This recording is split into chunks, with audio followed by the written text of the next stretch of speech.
Black flowing thick hair is considered to be as an asset for women, and today they fear. I mean, today it's a lot of fear amongst them that okay, I may become bald, I may have hair thinning issues, and they are facing these problems. And even men are becoming very cautious about their hair thinning, baldness, and becoming very cautious about things about their looks these days. And so, what has been derived and what has been brought up is the hair gummies. So these hair gummies claim that okay, you will have hair being thick and it will grow faster, it will be better, and you can easily get them online. And I remember the times when actually supplements were restricted to things like vitamin C, B12, then at the most iron, or it could be like calcium. That too with the prescription of a doctor. Without the prescription, we never thought of buying any supplements. But these days, these new products have come up like these hair gummies, then you have collagen booster powders, hormonal balancing pills, the magnesium pills for the purpose of sleep, and there are so many others. Like nowadays, even the trend is that the protein powders are being prescribed, are being suggested for adults and everybody to boost their health. Now, this particular market in India has grown typically after the COVID, whatever era has happened, the COVID time period, because people have become more and more aware about their health and they feel that, okay, we should be keeping ourselves, our vitamins and everything up to date so that we don't suffer, our immunity is not affected, and so on. Now, what has happened here in India, you will be shocked with the figures which have been seen in the startups, which are nearly $500 million, which have been invested into this industry of nutritional supplements, health supplements, and so on. Now, the scary part of this is that you can just go and buy it over the counter. You just go to a shop and buy the nutritional supplements. You can even buy them online. So it's become so easy to buy nutritional supplements. And the worst part of it is that these are not necessarily prescribed by your doctors. Can we say that this particular trend which is going on is typically connected to a very scientific based evidence that these gummies or these tablets or these nutritional supplements actually help, or is it just that there is some social media hype which is created and marketing things have been done to support this, saying that it is very much beneficial? So if we look at the numbers, the as I told you, like $500 million already has been invested in this current date, and this industry is typically going to be growing at an pace, and it is set to cross nearly 1,300 millions by 2030. So within the next 5 years, you will see a huge boom, almost triple in this particular industry. Now, marketing cost, if you look, it is again a very scary picture, because marketing costs of these type of nutritional supplement selling, or these type of industries which are selling the products, is nearly 20 to 25% of their total budget, which is huge.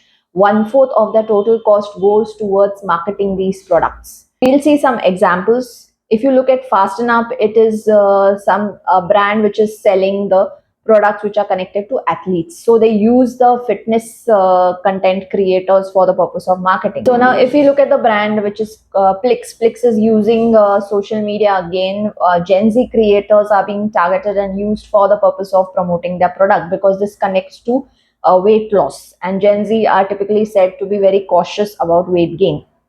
Then comes HUL, Hindustan Unilever, which is already an established brand and they have already a marketing chain. So what they use is basically the typical advertisements, like even television.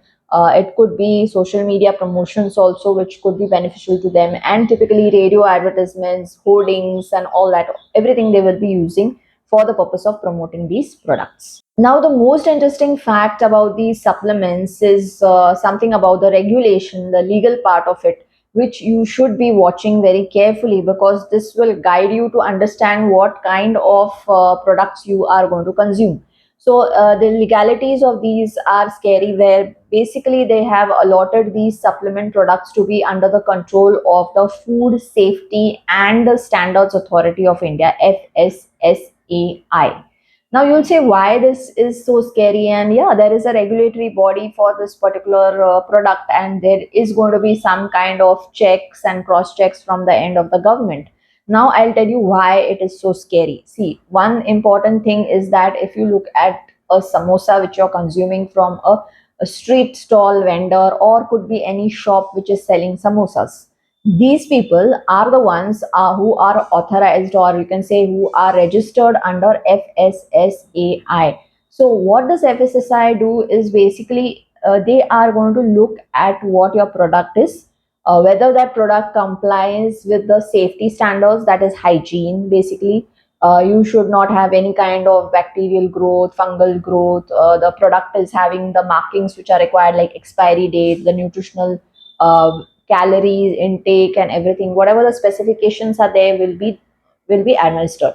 But before you actually sell a samosa, the impact of the samosa on your health is not surveyed, right?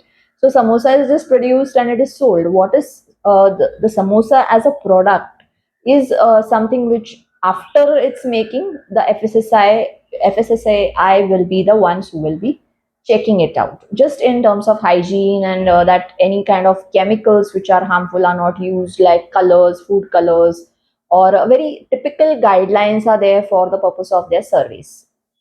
Now, the critical area is that, as I told you, the samosa before its making is not going to have the implications of that on the health of the user are not studied. So, in a way, you can say that the samosa which is being sold and the nutritional supplements which you are consuming both are put on the same platform, the same page, which is actually not true. The nutritional supplements are as good as a drug, right? You are consuming something like a medicine. Extra vitamins, extra calcium, or extra things which you are consuming may be harmful to your health. There are many research papers which show that a consumption of these kind of nutritional supplements may impact, if it is consumed in excess and unnecessarily, it may impact your health in a negative manner. Like you may have kidney issues, you may have stones, kidney stones, your liver may be affected, your even your diet may be hampered. That means you may feel like eating, or you may overeat, or you may have weight loss, or you may have weight gain. Even hormonal based supplements, so these are very very critical, because if you're talking about women's health, women may have weight gain problems if you are consuming unnecessary hormonal capsules. So without consulting anybody, you just see an advertisement and you see, okay, I relate to the symptoms and I just buy the product. FSSAI will not be looking into these kind of things, how this is going to impact your health. So the necessity is that these kind of nutritional supplements should be brought under the legal purview or the ambit of what we call as CDSC, which is the Central Drugs Standard Control. So Central Drug Standard Control, this particular authority is the one who takes care of the medications. That means if you're talking of medicines, drugs which are sold in a way for which we are consuming in terms of our, you can say in connection to diseases, in case of health issues, which are actually prescribed normally by doctors. So when the CDSC is doing their work, they are actually, what they're doing is they will have an entire process of checking, like it's like a clinical trial, which goes through animal trials, human trials, which goes through the process of drug trials on animals, of humans, their allergies, their reactions, whether it is suitable for a certain type of blood group or not, whether it's suitable for another type of blood group or not, and so on. So many detailed out things are actually taken care of in when it comes under this particular authority. But nutritional supplements currently are not under this particular head and not under this category. So they are open to anyone. Like anyone can actually make them, manufacture them, advertise them, and sell them. So it's a huge market. If we look at the business angle, there is a huge potential. So anybody who wants to do business can get into this particular market without any proper guidelines and proper things, just advertising that it will be beneficial for your health and people may buy it. This can impact their health in a very adverse manner. So it's very essential that the government brings it under this particular authority. So hopefully this video can guide you and help you to understand the nutritional supplement industry, how it is growing in India and why it is growing, and at the same time what are the regulatory frameworks that are guiding it. But at the same time, it can cause health concerns because it is not currently under the Central Drugs and Standard control organizations. Be cautious and be aware before you actually buy these kind of nutritional supplements. In terms of health, you can actually consult your health practitioners for that purpose. So on Commerce Gyan ahead also we will be talking about the industries, about commerce, about things which are impacting the Indian economy, the legal frameworks and so on. So just in case you have not joined the journey of Commerce Gyan, do subscribe to this channel and hope to see you in the next video. Thank you.